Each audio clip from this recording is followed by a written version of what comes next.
Hey guys, it's Cameron for American Horror Story Cult, episode 2, Don't Be Afraid of the Dark, and I was definitely looking forward to this episode. As you guys know, I actually really did enjoy last week's premiere. I thought they did a good job of blending the political stuff as well as the horror stuff without making the political stuff feel a little bit too heavy-handed. It did seem like we were going to go in a more like psychological direction, and I didn't really know where we were going to go after last week. But I have to say, if the rest of the season is going to be like this episode, this is going to be very repetitive, very fast, because this episode was just okay. I wasn't really the hugest fan of this one. I thought there was some good stuff here and there, but as a whole, so far, this season is not really grabbing me like some of the other ones have. And that's happened before, where American Horror Story sometimes just has a slow start. I'll give you an example. Hotel, started off kind of rough, but then it got better and better as it went on. Episode 2, though, by that point, that's really when I was hooked into the show. So, we'll have to see the way the rest of the season plays out, but right now, it's just not, like I said, really grabbing me the way other seasons have, but let's just get right into it.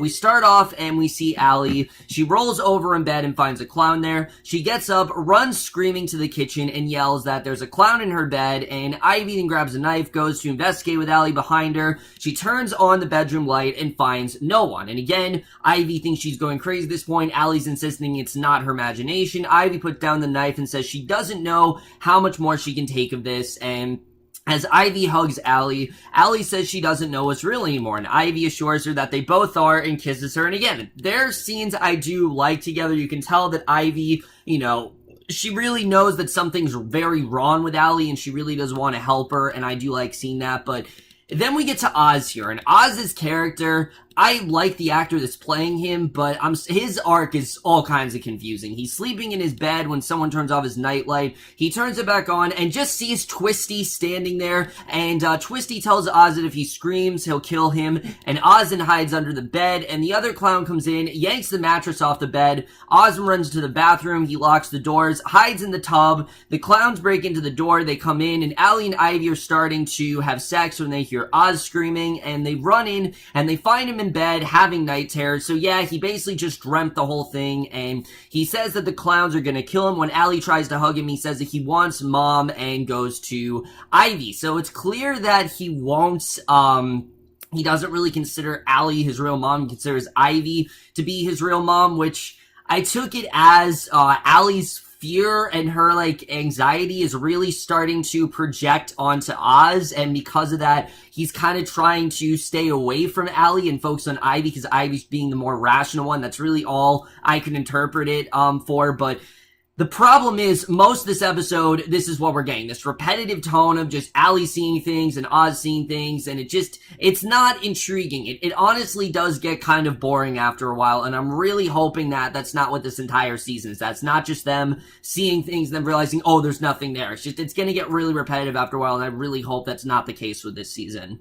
So a week after the incident, the local news runs a video of migrant workers beating Kai, and the attack was filmed by Harrison and Meadow Wilton, and they're a big part of this episode, and they're actually one of my favorite parts of this episode, I have to say. But the attackers are being held in a ICE detention facility, and out of the hospital, Kai says that he's outraged that the community is no longer safe, and Ivy is at butchery watching the news. Kai says that he's going to run in the city council vacancy due to Chang's murder, and basically, he's going to make sure that he does take over, because he feels like they need to do something. But again, Kai is the one who orchestrated this entire thing. We know that, like I said, he pretty much was filming it, and this is really my main problem with this season, is that they're not showing enough of Kai's character. Kai is the character that's really intriguing me. Evan Pierce is doing such a great job as this character, and I feel like they're not showing enough of him. And if he's just gonna be background, which he's considered to be like the second main character of the show, if he's just going to be background here, I'm not really going to be into it, because I want to see more of him. I know he's going to play other roles, but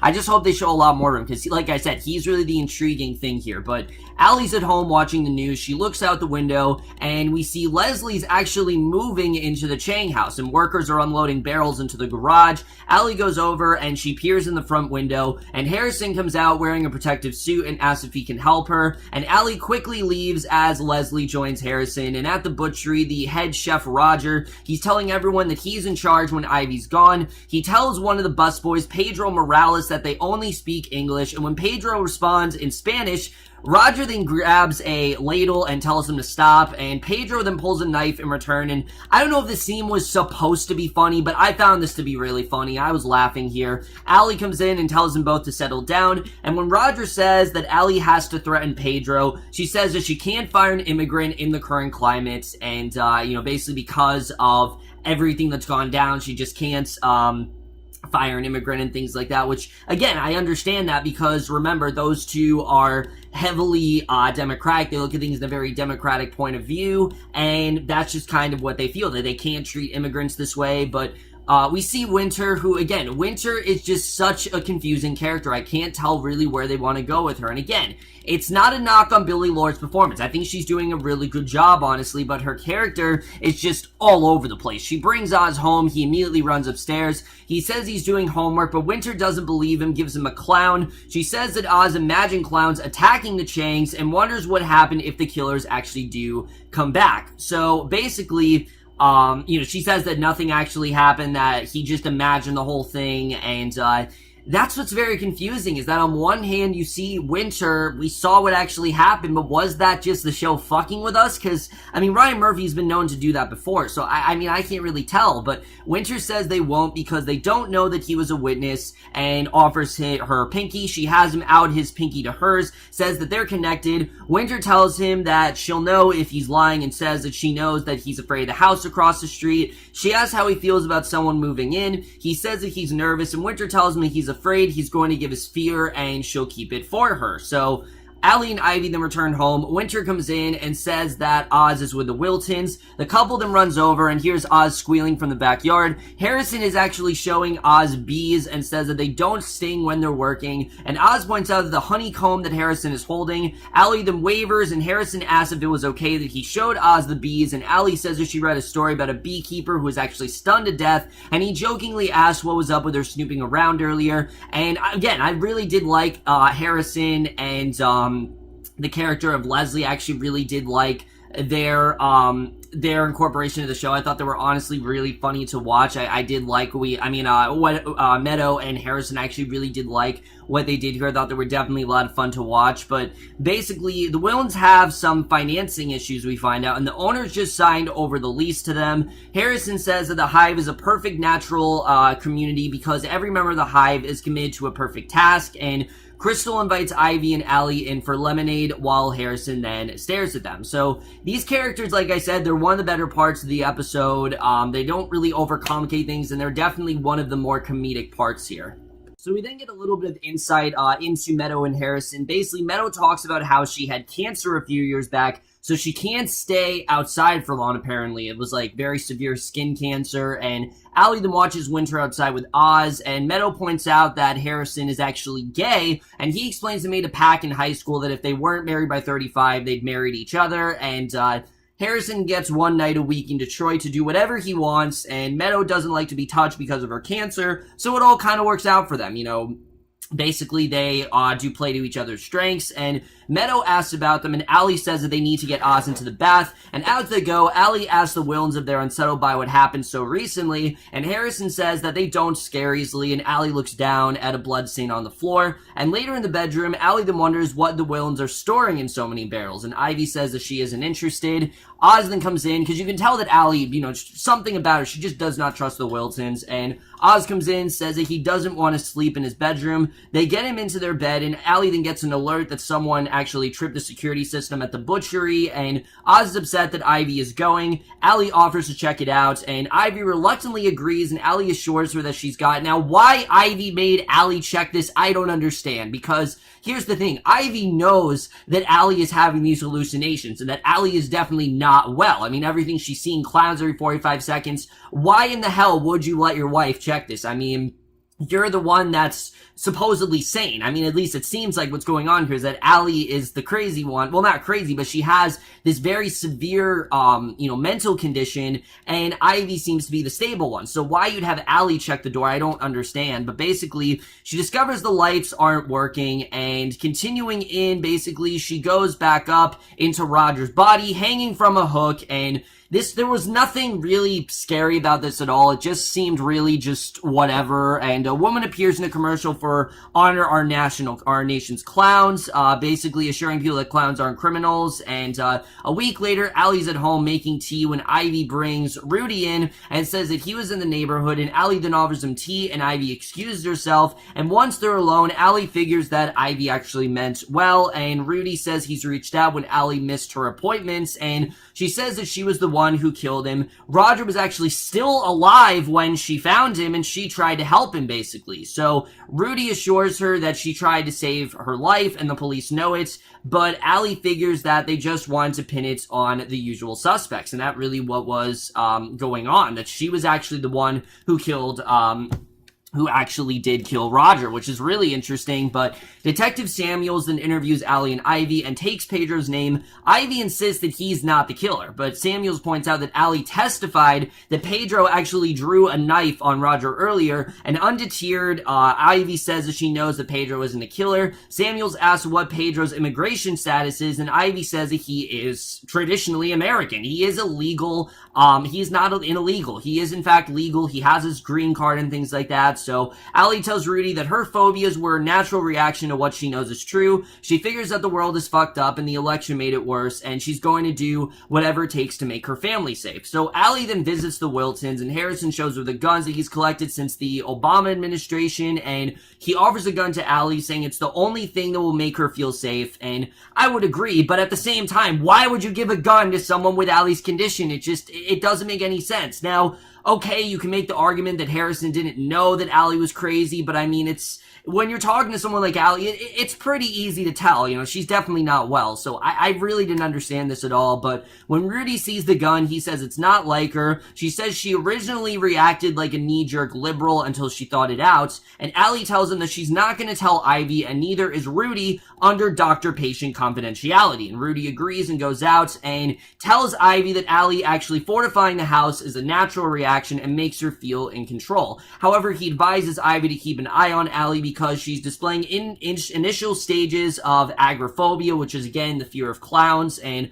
Ivy says she can't because she has to work, but she's hired a nanny, and Rudy refuses to say anything further and tells Ivy that it's all he can really do for now. All he can do is really help her out and see how this is going to go. And, again, we'll just have to see the way this does play out. So Allie's then watching Ivy from the barred window. She says she can't believe that Ivy actually brought Rudy there. Why would she do that? And Ivy says that she's very worried about her, and Allie says that she should be. Ivy then leaves for work. Someone knocks on the door. She grabs a knife and answers it and finds Kai there. And the second Kai was there is like, thank God, because again, he's like one of the most intriguing parts of this show to me. She remembers that he threw a latte at her and Ivy, and Kai apologized for being clumsy, and Allie doesn't believe that it was an accident. She genuinely feels like he meant to do that, which, I mean, we don't know. We know that Kai loves to watch chaos reign, but who knows?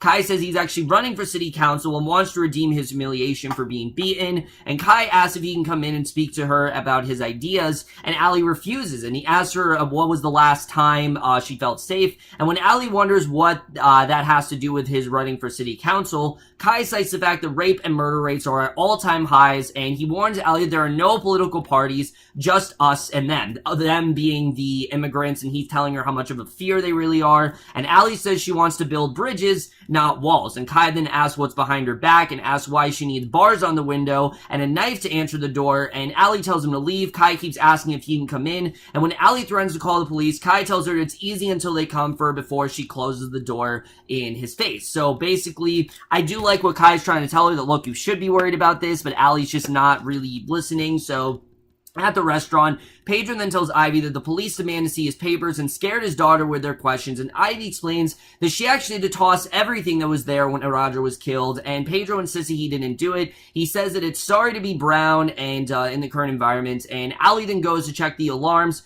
Winter takes Oz into his bedroom. She figures that he doesn't need her to tuck him in and starts to go. Oz suggests that they actually do the pinky thing because he's worried that the killers will come back. He says he's not sure if he's awake or asleep, and Winter tells that if he's not sure, he should ask. And Allie then sits downstairs looking at a bottle of medicine. Winter then taps her on the shoulder and Allie jumps. She explains that she told Ivy she'd take them, but they make her feel very foggy, and Winter suggests that she unwind with red wine and bath salts, and she prepares the bath and then takes off her sweater, complaining about the steam. Allie tells her she can take it from there. Winter goes to check on Oz, and once she's alone, Allie gets in the tub and relaxes. Winter then comes back in, starts scrubbing Allie's back to relax her. She starts scrubbing her front, says she won't tell Ivy that she's not taking her meds, and as they start to kiss, the alarms then go off, the lights go out. This scene made no sense to me whatsoever. Apparently Winter, I guess, likes Allie now, and if they're gonna do this thing where there's this love triangle, and this is gonna come,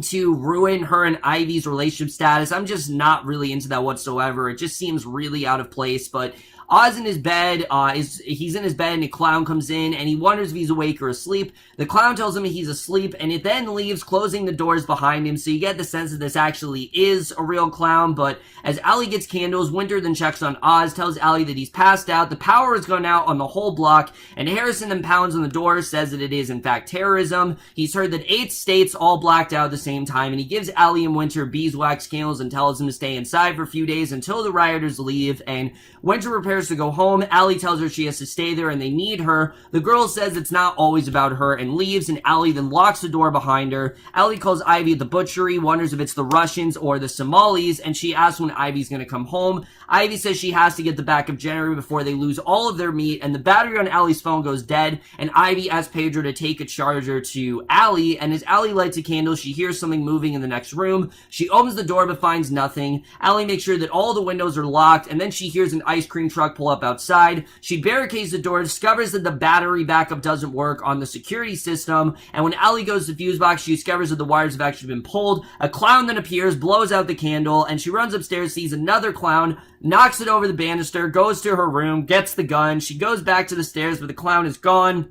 Goes to Oz's room, tells him that they're going, leads him to the back door, tells her son they're gonna run to the Wiltons. When she opens the door, sees a figure and fires, and it's actually Pedro who does go down, so Allie is now killed and an innocent man, and that is the way this episode ends. So, like I said, guys, not at all a bad episode. It's just, the more this is going on, I know we're only 2 episodes in, but this was a very repetitive episode. You know, we're seeing Allie, she's having all these visions and things like that, these clowns, and it's clear that she's not well at all. And not only that, but it's clear this fear is also starting to project on Ozzy, as I said, because of Allie having all of this anxiety, it actually starting to mess with Ozzy's head to the point where he wants, you know, Ivy and not Allie because Ivy's actually the stable one. And that's all good and done.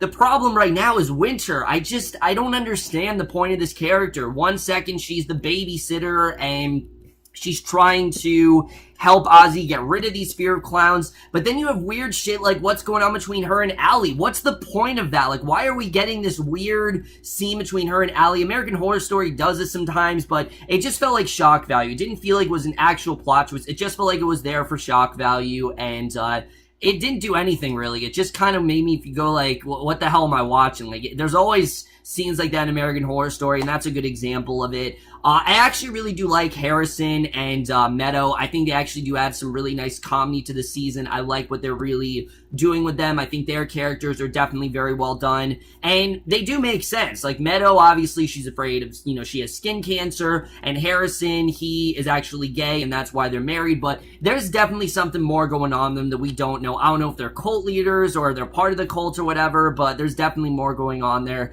And then Kai. Kai really is the main thing that is really disappointing me so far, because you got a really interesting character here, and he was only in really 2 scenes in this episode, and he was only in about like 4 scenes last week. I just we need more Kai. Kai's the interesting part of the season. The fact that he's invoking fear in everyone and trying to get them to kind of wake up. And again, political status aside, I think we can all kind of collectively agree Kai right now is one of the better parts of the season. Evan Pierce doing an amazing job as this character, and his arc, in my opinion, is very compelling. I actually really do like what we're getting with him here. Everything else that's going on very quickly is starting to bore me, because now Allie's actually killed an innocent man, and Ivy is just, I don't know what's wrong with Ivy. I mean, you know your wife is not well. Why would you ever let your wife answer the door? Why would you ever let your wife check these things out? I mean, you don't know what could happen. You know, she could kill someone, and now that's exactly what she's done. She's killed an innocent man, and now we're gonna have this whole, I guess, murder trial going on, and we'll have to see the way that really does turn out, because, I mean, we know Detective Samuels was gonna be a big part of the season. He is, in fact, a recurring character. But now it seems like that's going to be the main case going on here, so we'll have to see the way that really does turn out. Overall, guys, this season right now, again, I can't really, speak for the entire season, but this episode in general I thought was just okay. I did think it was very repetitive at points. Not bad, just very, like I said, just really just, it was an alright episode. I thought it was mediocre at best. I did like what we got with Allie and Ivy. I thought some of their scenes were good. It's just, the things that are most interesting about the season, I don't think they're focusing on. And that's something that American Horror Story tends to do a lot, but we'll have to see how it does turn out for the rest of the season. Overall, guys, I am going to give this episode of American Horror Story Cult, Episode 2, Don't Be Afraid of the Dark, a C. So over, guys, we're this episode of American Horror Story Cult. Let me know what you guys thought of this episode overall. Do you like where the season's going? Do you not? Again, I'm not disliking this season. It's just not really grabbing me the way some of the other ones have. But that's it for my review. Hope you enjoyed. We'll see you guys in my next video, and we'll see you guys for that. Okay, bye.